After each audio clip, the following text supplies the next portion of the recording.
दुपहरिया बिताइला कोई कंप्रोमाइज नहीं चलेगा। हाँ एक साथ सब स्टार बनेगा। बिताइला दुपहरिया बिताइला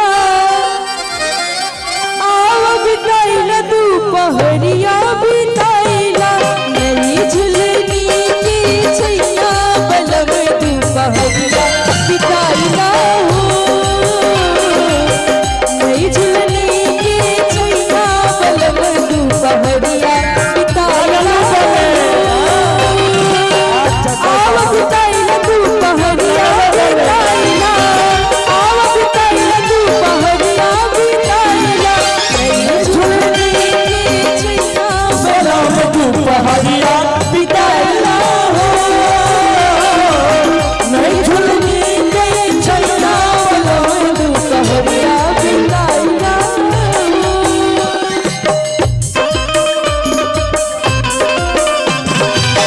कैसे मेरा बलम गौरी से आवत नींदरी लागिला कैसे मेरा बलम गौरी से आवत नींदरी लागिला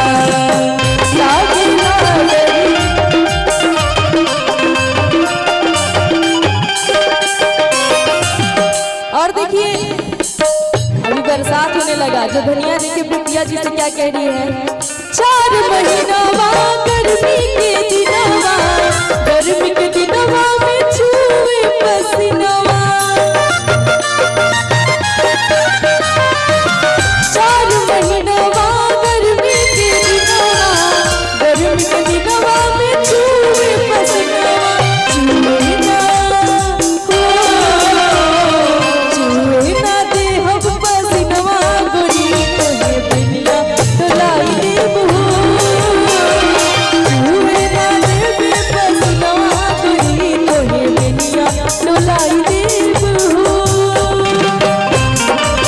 तुझे मालूम नहीं मेरी सोहरा में तुझे मालूम नहीं तू अभी तक है हंसी और मैं जवान तुझे कुर्बान मेरी जान मेरी जान तुझे कुर्बान मेरी जान मेरी जान।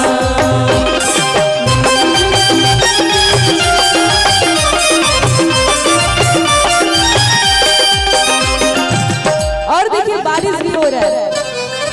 हम चाहेंगे सब लोग ताली बजाकर मेरे साथ गाएगा है ना। वाह 4 महीनवा बरखा के दिनवा बरखा के दिनवा में भीगे बदनवा ओ 4 महीनवा बरखा के दिनवा बरखा के दिनवा में भीगे बदनवा भीगे ना भीगे ना देवे बदनवा गोरी तोहे गमछा ओढ़ाई देबू भीगे ना देवे बदनवा गोरी तोहे गमछा ओढ़ाई देबू। अलीशा देखो तुम नहीं रहे थे आशीर्वाद कर रहे थे चुरा ले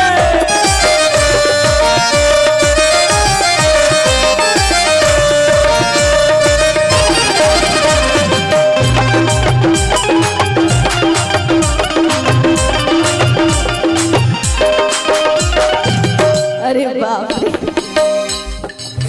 और अनीसा जी के लिए इधर आइए आप इतनी सुंदर लग रही है। अच्छा आप लोग को अच्छी लग रही है कि नहीं अनीसा जी? बहुत अच्छी लग रही है। अच्छी लग रही है एक बार ताली हो जाए। क्यूट लग रही है फूल की परी लग रही है। खाली इसको ना 4 महीनवा जाड़ा के